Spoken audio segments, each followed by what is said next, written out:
அனைவருக்கும் வணக்கம். நான் உங்கள் ரமேஷ் மலானி அட்வொகேட். இன்னைக்கு நம்முடைய யூடியூப் சேனல்ல மிக பிரபலமான நபர் பிரபல ரவுடி மணல்மேடு சங்கர் அவரை பற்றி தான் இன்னைக்கு பார்க்க போறோம்.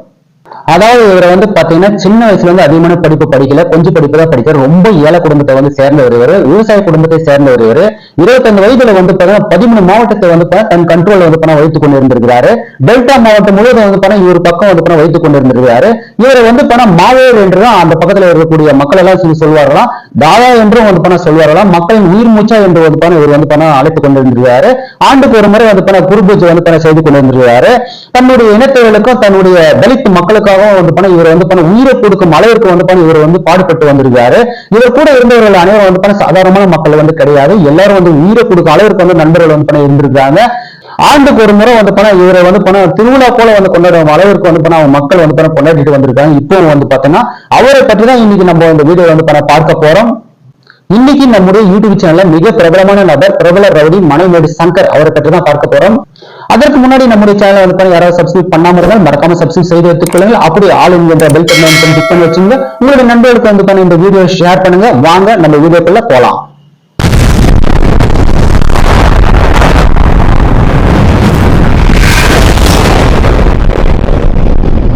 யார் இவர், எந்த ஊரை சேர்ந்தவர் பாத்தீங்கன்னா மயிலாடுதுறை மாவட்டம் வேதாரண்யம் மணல்மேடு என்ற கிராமத்தை சேர்ந்தவர் தான் பிரபல ரவுடி மணல்மேடு சங்கர். இவர் தந்தை பெயர் மணியன், அம்மா பெயர் பூபதி, தங்கை பெயர் சங்கீதா. இவர் தங்கை மேல பயங்கரமான பாசம் வச்சிருக்காரு. இவர் படித்தது 9ஆம் கிளாஸ் மட்டும்தான் படிச்சிருக்காரு.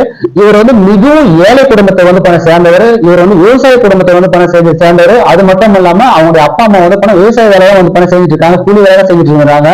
இவர் பாத்தீங்கன்னா மணல்மேடு சேர்ந்தவர். அதனால இவர் பேரு மக்கள் முழுவதும் மணல்மேடு சங்கர் என்றுதான் கூப்பிடுவாங்க. அதனாலதான் இவர் பேர் மணல்மேடு சங்கர் அப்படின்னு சொல்லிட்டு வந்திருக்குதுன்னு சொல்லிட்டு சொல்லப்படுகிறது. அந்த ஊரில் உள்ளவர்கள் கொஞ்சம் படிப்புல விட்டு விட்டாலும் எப்படி இருக்கக்கூடிய இளைஞர்கள் எல்லாம் அனைவரும் ஓட்டுநர் வேலைக்கு போவாங்களாம், அல்லது டிரைவர் வேலைக்கு போவாங்களாம். அதே போலதான் இவரும் படிப்பை நிறுத்திவிட்டு முதலில் கிளீனர் வேலைக்கு போயிருக்காரு. அதுக்கப்புறம் டிரைவர் வேலைக்கு போயிருக்காரு. லாரி ஓட்டும் தொழில செய்து வந்திருக்காரு. அதுக்கப்புறம் பாத்தீங்கன்னா அவருடைய இனத்தை சேர்ந்தவர்களுக்கு, அதாவது தலித் இனர்களுக்கும் பறையர் இனத்திற்கும் ஏதாவது ஒரு பிரச்சனை என்று சொன்னால் இவர் சென்று தீர்த்து வந்துருவாரு. பஞ்சாயத்து பேசி வந்துருவாரு. முதலில் சின்ன சின்ன அடிப்படை சின்ன சின்ன ரவுடிஸ் செய்து வந்திருக்காரு. இவர் பெயரும் முன்னுக்கு வந்துருக்காரு. இது போல நல்ல பேர் வாங்கும் பொழுது என்ன நடக்குதுன்னு சொல்லிட்டு பாத்தீங்கன்னா அஞ்சப்பன் சொல்லிட்டு ஒரு நபர் இருக்கிறாரு. அவர் யாருன்னு சொல்லிட்டு பாத்தீங்கன்னா மணல்மேட்டின் பஞ்சாயத்தின் தலைவர். அவர் தான் அந்த ஊருக்கு தலைவர். இவர் கூட இவருக்கு சங்கருக்கு ஒரு நல்ல நட்பு கிடைக்கிறது.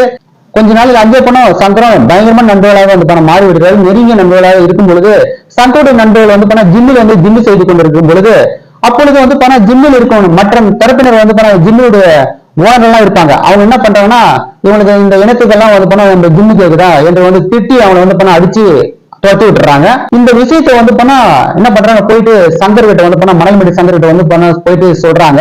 சங்கர் என்ன பண்றாருன்னா உடனே ஜிம்மு கிட்ட வராரு. இன்னும் யாருன்னு சொல்லிட்டு பாத்தீங்கன்னா அஞ்சப்பனுடைய சொந்தக்காரர் தான் இந்த ஜிம்மு பாத்தீங்கன்னா. இந்த விஷயம் சங்கருக்கு தெரியாது. தன்னுடைய தலித் மக்களுக்காக, தன்னுடைய இன மக்களுக்காக ஜிம்மு என்ன பண்றாரு, அடிச்சு அப்படி முடிக்கி அதை உடைச்சு எல்லாத்தையும் வெளியே எல்லா பொருளும் தூக்கி வீசி விடுவார். இதுதான் முதல் பிரச்சனைக்கு ஆரம்ப புள்ளியாக ஏற்படுகிறது. இந்த ஜிம்மை நடத்திட்டு வந்தவங்க என்ன பண்றாங்க, காயப்பட்டவங்க எல்லாம் ஒன்னா சேர்ந்து நேரா போயிட்டு அஞ்சப்பனை சொல்றாங்க. என்னன்னு சொல்றாங்க, இது போல சங்கரன் மணல்மேடு சங்கர் எல்லாம் வச்சிட்டாரு, உங்ககிட்டதான் இருக்கிறாரு. அவர் பெரிய ஆளாடுவாரு, நீ இதே மாதிரி வெட்டீங்கன்னா அதனால அவரை விடாதுங்க, எப்படியா அவர் மட்டன் தட்டுங்க, அவர் அடிச்சு எங்க எதிர்க்க இது பண்ணுங்க, திம்சம் ஆகுங்க. அவர் எப்படியா நீங்க மட்டன் தட்டி வைங்க அப்படின்னு சொல்லிட்டு இவங்க என்ன பண்றாங்க, தூண்டி விடுறாங்க, ஏற்றி விடுறாங்க பயங்கரமா. அந்த காயப்பட்டவங்க எல்லாம் என்ன பண்றாங்கன்னா பயங்கரமா தூண்டி விடுறாங்க. தூண்டி விட்டு அவர் எப்படியாவது கோபத்தை உண்டு பண்றாங்க. உண்டு பண்ணி அவரும் என்ன பண்றாரு, ஒரு 20 பேரை அனுப்பி வைக்கிறார். சங்கரை போயிட்டு அடிச்சுட்டு வாங்கடா அப்படின்னு சொல்லிட்டு அந்த 20 பேரும் என்ன பண்றாங்க, சங்கர் வீட்டுக்கு மணல்மேடு சங்கர் வீட்டுக்கு போறாங்க. அங்க சங்கருடைய அப்பா அம்மா தான் இருக்கிறாங்க, சங்கர் கிடையாது. அப்பா அம்மா 2 பேரும் என்ன பண்றாங்க, ஒரு கைவால கட்டி போட்டு அஞ்சப்பனுடைய ஆட்கள் பயங்கரமா அடிக்கிறாங்க. அடிச்சது மட்டும் இல்லாம எக்கச்சக்கமா அவங்க திட்டுறாங்க. இந்த சமயத்துல சங்கர் என்ன பண்றாரு, ஒரு வேலை விஷயமாக நாமக்கல் வரைக்கும் அவர் போயிட்டு இருக்காரு. அதுக்கப்புறம் அவர் என்ன பண்றாரு, நேரம் வீட்டுக்கு வராரு. வீட்டுக்கு வந்த உடனே அவங்க அப்பா அம்மா சாப்பாடு போடுறாங்க. சாப்பாடு போட்டு இவர் சாப்பிடுறாரு. சாப்பிடும்போது யாரும் சொல்லல, ஏன்னா சொன்னாங்கன்னா சப்போஸ் எதனா பிரச்சனை எதனா பெருசா ஆகும், கலவர மாதிரி ஆயிடும். அதனால அவங்க அப்பா அம்மா என்ன பண்றாங்க சொல்லாம இருக்கிறாங்க. இருக்க சூழ்நிலை பக்கத்து வீட்டுல இருக்கக்கூடிய நபர்கள் எல்லாம் வந்து பண்ண சொல்றாங்க, இது போல வந்து பண்ண அஞ்சப்பனுடைய ஆட்கள் எல்லாம் வந்துட்டு பயங்கரமா வந்து பண்ண அப்பா அம்மா வந்து கட்டி போட்டு பயங்கரமா அடிச்சாங்க அப்படின்னு சொன்ன உடனே இவருக்கு வந்து எக்கச்சக்கமான கோபம் வந்து ஏற்படுகிறது. அப்போ உடனே வந்து பண்ணா அஞ்சப்பனுடைய ஆட்கள் வந்து திரும்ப வந்து பண்ணா கொடூரமான ஆயுதங்களை வந்து பண்ண வைத்து அவங்க வந்து பண்ண மிரட்டுறாங்க. அந்த சமயத்துல இவர் என்ன பண்றாரு, நம்ம வீரத்தை வந்து காட்டக்கூடாது, எப்படியாவது வந்து பண்ணா நம்ம மூளையை வந்து யூஸ் பண்ணணும் அப்படின்னு சொல்லிட்டு அங்கிருந்து வந்து பண்ண எஸ்கேப் ஆகிறாரு. அதுக்கப்புறம் என்ன நினைக்கிறேன்னா, இதே போல போனா பிரச்சனை வந்து பண்ண பெருசா ஆகும், நம்ம வந்து பண்ண இதுக்கு ஒரு முடிவு கட்டணும் அப்படின்னு சொல்லிட்டு அந்த ஊருக்கு ஒரு பெரியவர் வந்து பண்ண ஒருத்தர் இருக்காரு. அவர் தன்னுடைய சமுதாயத்திற்காக வந்து பண்ண இரட்டை கொலை செய்தவர். அவர் தன்னுடைய சமுதாயத்திற்காக, அதாவது தலித் இனத்தவர்களுக்காகவே வந்து பண்ண வாழ்ந்தவர், வேற எந்த நோக்கத்திற்காகவும் வாழவில்லை. இப்போது அவர் வந்து பண்ண புழல் ஜெயில வந்து பண்ண வாழ்ந்து கொண்டு வருகிறார். அவர் பெயர்லாம் வந்து பார்த்தோன்னா கேப்ரியன். இன்று வரைக்கும் வந்து பண்ண அவரு பெரியவர் என்றுதான் வந்து பண்ண மக்கள் அனைவரும் வந்து பண்ண கூப்பிட்டு வருவார்களாம். அவரிடம் வந்து பண்ண சங்கர் சென்று இது போல வந்து பண்ண பிரச்சனை இருந்து வருகிறது, எனக்கும் அஞ்சப்பனுக்கும் இந்த பிரச்சனை வந்து பண்ண பெருசா வந்து வளரக்கூடாது, நீங்க வந்து பண்ண இந்த பிரச்சனை தீர்த்து வைக்கணும் அப்படின்னு சொல்லிட்டு வந்து பண்ண அவர் சொல்றாரு. அந்த அஞ்சப்பனுடைய பிரச்சனை வந்து பண்ண சால்வ் பண்ணி வைக்கணும் அப்படின்னு சொல்லிட்டு கேப்டன் கிட்ட வந்து சொல்றாரு. கேப்டன் என்ன பண்றாரு, நீங்க 2 பேரும் வந்து பண்ண என்னுடைய பழைய ரைஸ் மில்லுக்கு வந்து பண்ண வாங்க, அங்க பேசி தீர்த்துக்கலாம் அப்படின்னு சொல்லிட்டு சொல்றாரு. அங்க வந்து பேசிட்டு இருக்காங்க. அஞ்சப்பன் வந்து என்ன சொல்றாருன்னா, இது போல வந்து போனா சங்கரை வந்து ரொம்ப ஓவரா போனிறாரு, அவரை நான் வந்து அடிக்காம விட மாட்டேன், அவர் பிரச்சனை வந்து பண்ண பயங்கரமா பண்ணிடுறாரு, நான் வந்து அடிச்சு தீருவேன் அப்படின்னு சொல்லிட்டு அவர் எக்கச்சக்கமா வந்து பேசிட்டே இருக்காரு. என்ன சொன்னாலும் வந்து கேப்டன் வந்து சொல்றாரு. ஆனா அப்ப கூட வந்து போனா அஞ்சப்பன் வந்து கேட்கற மாதிரி தெரியல. அதனால கேப்டன் வந்து என்ன பண்றாரு, சரி என்னடா இது, இந்த அஞ்சப்பன் வந்து கேட்கவே மாட்டேன்றானே அப்படின்னு சொல்லிட்டு உடனே சங்கர் வந்து சொல்றாரு, நீ வந்து பண்ணா அந்த அஞ்சப்பனை வந்து போட்டு தள்ளுறா அப்படின்னு சொன்ன உடனே சங்கர் வந்து என்ன பண்றாரு, கத்தி எடுத்து அவர் வந்து பண்ண கொலை பண்ணிடுறாரு. அங்கே வந்து போனா இதுதான் பெரிய ஒரு கலவரத்துக்கு ஏற்படுறது, இது முக்கியமான ஒரு காரணமா வந்து பண்ண அமைகிறது. அங்க இதுதான் வந்து பண்ண முதல் கொலை வழக்கு சங்கர் மேல வந்து பண்ண ஏற்படுகிறது. அஞ்சப்பனை கொலை செய்த உடனே வந்து போனா அந்த கேங் வந்து போர் வார் போல அப்படியே பயங்கரமா வந்து போனா அப்படியே பிரதிபலிக்கிறது. அதாவது பாத்தீங்கன்னா சங்கருடைய கூட்டணியில் யாராருன்னு சொல்லிட்டு பாத்தீங்கன்னா குரு சிவா நடராஜன், வெள்ளைப்பள்ளம் வினோத், பிண்டாதி ஜெகன், சீர்காழி நகராஜன், மாப்படுகை நாகராஜன், திருப்பூர் முகமது ஆசிப், மேட்டு தெரு ஸ்டாலின், மாப்படுகை ராமகிருஷ்ணன், இவர்கள் அனைவரும் வந்து பண்ண மணல்மேடு சங்கருடைய நெருங்கிய கூட்டாளிகள். சங்கர் எந்த பிரச்சனைக்கு இருந்தாலும் வந்து பண்ண இந்த எல்லா பிரச்சனையும் வந்து பண்ண இவர்கள் வந்து பண்ண இருந்திருக்காங்க. இப்படி போர் போல வந்து பண்ண பயங்கரமா நடந்து கொண்டு இருக்கும் பொழுது என்ன நடக்குதுன்னு பாத்தீங்கன்னா, வாண்டேஸ் குரூப்னு சொல்லிட்டு ஒரு குரூப் வந்து பண்ண இதுல வந்து நுழைகிறது. வாண்டேஸ் குரூப் என்ன பண்றாங்கன்னா, சங்கருடைய நெருங்கிய நண்பரான குருசிவா என்பவரை கொலை செஞ்சிடறாங்க. வாண்டேஸ் குரூப் நண்பரை கொலை செய்த உடனே வந்து அந்த சங்கருக்கு வந்து பயங்கர கோபம் ஏற்படுது. உடனே என்ன பண்றாருன்னா, வாண்டேஸ் குரூப்பில் இருக்கக்கூடிய நபர்கள் ஆண் பெண் எல்லாரையும் வெட்டி கொலை செய்யறாரு. டெல்டா பகுதியில் இருக்கக்கூடிய அனைவரும் வந்து பண்ண கதி கலங்க வைக்கிறாரு. டெல்டா மாவட்டம் முழுவதும் சங்கரை பார்த்தா பயங்கர பயம் வந்து பண்ண ஏற்படுகிறது. ஒரு குடும்பத்தில் இருக்கக்கூடிய மொத்த நபர்களை வந்து பண்ண கொலை செய்து விடுகிறார் இவரு. இந்த சூழலில் தான் மாறி மாறி வந்து பண்ண கொலைகள் வந்து பண்ண ஏற்படுது. எக்கச்சக்கமான கொலைகள் வந்து பண்ண ஏற்படுது. இந்த பக்கம் இருக்கக்கூடிய டீம் வந்து அந்த பக்கம் இருக்க வெட்டுறாங்க, அந்த பக்கம் இருக்கக்கூடிய நபர்களை வந்து பண்ண இந்த பக்கம் கொலை செய்யறாங்க. மாறி மாறி வந்து பண்ண எக்கச்சக்கமான கொலைகள் வந்து பண்ண ஏற்பட்டு வருகிறது. இந்த கொலைகள் அனைத்துமே வந்து பண்ணா பகைக்காக, முன்பகைக்காக, தன்னுக்காக, தன்னுடைய குடும்பத்துக்காக வந்து பண்ணா அவர் எதுவுமே வந்து செய்யல. எல்லாமே வந்து பண்ணா தலித் மக்களுக்காகவும் அவருடைய இனத்தவர்களுக்கும் அவருடைய சமுதாயத்திற்காகவே தான் எல்லா கொலைகளும் வந்து பண்ணா மணல்மேடு சங்கர் வந்து பண்ண பண்றாரு. அடுத்து என்ன நடக்குதுன்னு சொல்லிட்டு பாத்தீங்கன்னா, பந்தநல்லூர் அருள் என்பவரை கொலை செய்கிறார். இதுவும் அவருடைய நண்பர்களுடன் வந்து பண்ண சேர்ந்துதான் செய்கிறார் அவர். அடுத்ததாக போதைப் பொருள் கடத்தல் வழக்கில் வந்து இலங்கை சார்ந்த செல்வகுமார் இம்தியாஸ் இவரை வந்து பண்ண கடத்தி இருக்கிறார். இவர் மேல மொத்தம் வந்து 75 கிரிமினல் வழக்குகள் மேல இருக்கிறது. 2 தேசிய பாதுகாப்பு சட்டம் வந்து பாய்ந்திருக்கிறது. 2 முறை வந்து குண்டா செலவுகள் சென்று வந்திருக்கிறாரு. இந்த சூழ்நிலை முக்கியமான ஒரு திருப்பு முனை வந்து இவருடைய வாழ்க்கையில் ஏற்படுகிறது.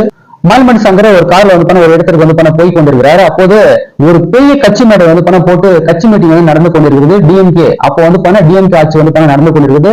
அந்த நேரத்துல பூண்டி கலைவாணன் அந்த மேடையில வந்து பேசிக் கொண்டிருக்கிறாரு. அப்போது வந்து மணல்மேடு சங்கர் வந்து போயிட்டு அந்த மேடையில வந்து போய் பேசுகிறாரு. அதாவது எவ்வளவு ஜனங்கள் இருக்கிறான்னு பாத்தீங்கன்னா சுமார் 15,000 மக்கள் மத்தியில இவர் வந்து போய் பேசுறாரு. அது என்னன்னு சொல்லிட்டு பேசுறாருன்னு சொல்லிட்டு பாத்தீங்கன்னா, ஓபன் பிளேஸ்ல பேசுறாரு மைக்ல, நீங்க தேர்தலில் நின்று ஜெயிக்கும் பொழுது எக்கச்சக்கமான வாக்குறுதி எல்லாம் கொடுக்குறீங்க, ஆனா எதுவுமே செய்ய மாட்டேன்றீங்க.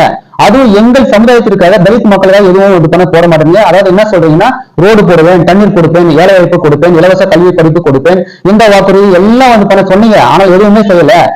நீங்கள் வந்து பாத்தீங்கன்னா தலித் இன மக்களுக்கு வந்து 2-3 மாதங்களுக்குள்ள வந்து செய்ய வேண்டும். எப்படி செய்யலன்னா வந்து போனா உங்கள் உயிருக்கு வந்து உத்தரவாதம் கிடையாது. 15,000 மக்கள் மத்தியில் வந்து அவர் வந்து பேசுறாரு, சவாலும் வந்து விடுறாரு. இதுதான் முதல் அரசியல் மூலமாக பயங்கரமான நெருக்கடி வந்து கொடுப்பதற்கு முக்கிய காரணம். அப்போது என்ன நடக்குதுன்னு சொல்லிட்டு பாத்தீங்கன்னா, டிஎம்கே ஆட்சி நடக்கிறது.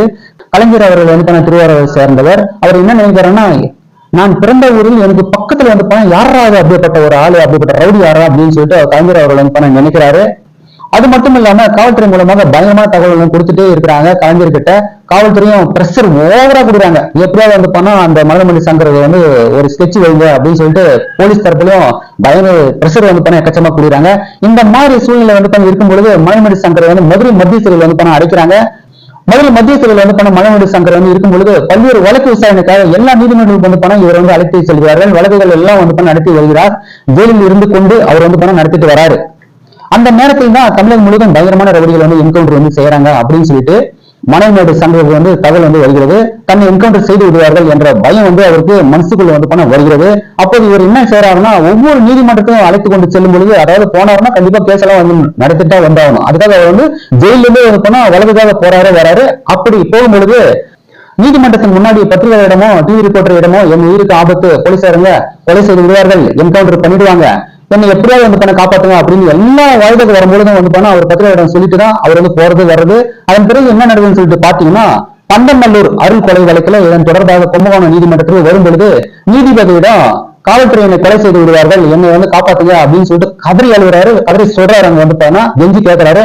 யாருக்குமே கொடுக்காத பாதுகாப்பு வந்து பாத்தீங்கன்னா கைதி குற்றவாளிக்கு வந்து பாத்தீங்கன்னா AK-47 துப்பாக்கி ஏந்திய பாதுகாப்பு வந்து மணல்மேடு சங்கர் வந்து பாத்தீங்கன்னா கொடுக்கிறாரு நீதிபதி அவர்கள். வந்து AK-47 வந்து பண்ண யாராவது கொடுப்பாங்கன்னு சொல்லிட்டு பாத்தீங்கன்னா ஒரு MLA-க்கு வந்து கொடுப்பாங்க, அல்லது வந்து பண்ண MP கொடுப்பாங்க, ஒரு முதலமைச்சருக்கு பிரதமருக்கு இவங்க தான் வந்து கொடுப்பாங்க.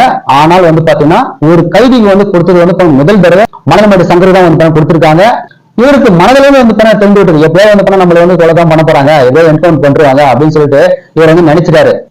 அதுக்கடுத்து என்ன நடக்குதுன்னு சொல்லிட்டு பாத்தீங்கன்னா மதுரை சிறையிலிருந்து மயிலாடுதுறை வழக்கு விசாரணைக்காக கும்பகோணத்திற்கு மணல்மேடு சங்கரை அழைத்துக் கொண்டு செல்கிறார்கள். கும்பகோணம் நீதிமன்றத்தில் விசாரணை முடித்துவிட்டு டெம்போ டிராவல் மூலமாக இவரை வந்து அழைத்துக் கொண்டு செல்கிறார்கள். 5 பிப்ரவரி 2007 அன்று வந்து இவரை வந்து அழைத்துக் கொண்டு செல்லும் பொழுது இவர் கூட யாராவது போறாங்கன்னு பாத்தீங்கன்னா DSP போறாரு, இன்ஸ்பெக்டர் போறாரு, SI போறாரு, 6 போலீசாரை வந்து கூட பாதுகாப்பாக போறாங்க. இரவு 11 மணி வந்து இருக்கும்போது புதுக்கோட்டை மாவட்டம் பழைய கந்தர்வ கோட்டை அடுத்த புனல்குளம் புதுநகர் அந்த இடத்தில் ஒரு முந்திரி காட்டு பகுதியில வேன் வந்து கவிழ்ந்து விழுகிறது. அங்கே வந்து போனா அப்போது மணல்மேடு சங்கர் வந்து போனா என்ன பண்றாங்க, சுட்டு கொலை செய்யப்படுகிறார்கள். மணல்மேடு சங்கர் வந்து போனா சுட்டு கொல்லப்பட்டாரா அல்லது ஆக்சிடென்ட்ல விபத்துல இறந்தாரா என்ற விவரம் வந்து போனா இன்னைக்கு வரைக்கும் யாருக்குமே தெரியாது. அந்த ஊரில் இருப்பவர்களுக்கும் யாருக்குமே தெரியாது. எந்த ஒரு விஷயம் அவங்க வந்து கேட்டாலும் வந்து பண்ண என்ன சொல்லுவாங்க, இது தெரியாது இது வரைக்கும் எப்படிதான் அவர் இறந்தாரு, என்னுடைய காவல் தெய்வம் அப்படின்னு சொல்லிட்டு தான் அவங்க அனைவரும் வந்து பண்ண சொல்றாங்க. காவல்துறை தரப்புல வந்து என்ன சொல்றாங்கன்னு சொல்லிட்டு பாத்தீங்கன்னா வேன் கவிழ்ந்து தான் அவர் வந்து இறந்துட்டாரு, மற்றபடிலாம் கிடையாது அப்படின்னு சொல்றாங்க. ஆனால் வந்து பண்ணா அது வேன் கவிழ்ந்து தான் இறந்தாரா, அது சுட்டுக் கொல்லப்பட்டாரா என்பது வந்து பண்ணா இன்னும் எந்த ஒரு விவரமும் வரவில்லை. அதன் பிறகு அவருடைய உடலை வந்து மருத்துவமனைக்கு கொண்டு செல்லப்பட்டது. அவருடைய உடலை வந்து பார்ப்பதற்கு யாருக்கு அனுமதி கொடுக்கப்படவில்லை. போஸ்ட்மார்டம் இதுல வந்து என்ன ஒரு விஷயம், போஸ்ட்மார்டம் செய்தார்களா அல்லது வந்து பண்ண என்கவுண்டர் வந்து செய்தார்களா எந்த தகவலும் வந்து பண்ண இதுவரையும் தெரியல. மணல்மேடு சங்கர் இறந்த உடனே வந்து பண்ண பூண்டி கலைவாணன் கொலை செய்து விட்டார்கள், பூண்டி கலையரசனும் கொலை செய்து விட்டார்கள். இவர்களுக்கெல்லாம் கொலை செய்தது மணல்மேடு சங்கர் கூட்டணியிலும் தீர்த்து கட்டி விட்டார்கள். அதன் பிறகு சங்கருடைய நண்பர் நாகராஜ் என்பவர் வந்து காவல்துறை வந்து என்ன பண்றாங்கன்னா என்கவுண்டர் வந்து பண்ணிட்டாங்க. இன்னும் இவருடைய நண்பர்கள் அனைவரும் வந்து பண்ண ஜெயில தான் இப்பொழுதும் வாழ்ந்து கொண்டு வருகிறார்கள். அதாவது இவர் வந்து பாத்தீங்கன்னா தன் வாழ வேண்டிய வயதில் வந்து பண்ண வாழ தன்னுடைய இன மக்களுக்காகவும் தன்னுடைய தலித் இன சமுதாயத்துக்காகவும் பாதுகாப்பு கொடுத்து வந்திருக்கிறாரு. போராளியாக அல்லது போராளியாக வாழ்ந்து வந்திருக்கிறாரு. இன்றும் வந்து பண்ண மணல்மேடு சங்கர் வந்து பண்ண அவர்களை வருட வந்து பண்ண வணங்கி வருவார்கள். அவருடைய மக்கள் வந்து பாத்தீங்கன்னா அவர் பகுதியில் இருக்கக்கூடிய மக்கள் அனைவரும் எங்களுடைய காவல் தெய்வம் அப்படின்னு சொல்லிட்டு இன்றும் வந்து பண்ண சொல்லிக் கொண்டு வருகிறார்கள். அவ்வளவுதான் பிரபல ரவுடி மணல்மேடு சங்கருடைய கதை. அதனால்தான் நாம் சொல்கிறோம், போதை வேண்டாம், கத்தி வேண்டாம், ரவுடிசம் வேண்டாம், யாராவது ஒரு நபரை வந்து திருந்த வேண்டும் என்பதற்காக தான் இந்த வீடியோ வந்து பண்ண போடுகிறோம். அடுத்த ஒரு வீடியோவில் சந்திப்போம். அதற்கு முன்னாடி யாராவது நம்முடைய சேனலை சப்ஸ்கிரைப் செய்யாமல் இருந்தால் மறக்காம சப்ஸ்கிரைப் செய்து எடுத்துக்கொள்ளுங்க. அப்படி அழுகின்ற பெல் பட்டனை டிக் பண்ணி வச்சுங்க. உங்களுடைய நண்பர்களுக்கு இந்த வீடியோ ஷேர் பண்ணுங்க. அடுத்த ஒரு வீடியோவில் சந்திப்போம். நன்றி, வணக்கம்.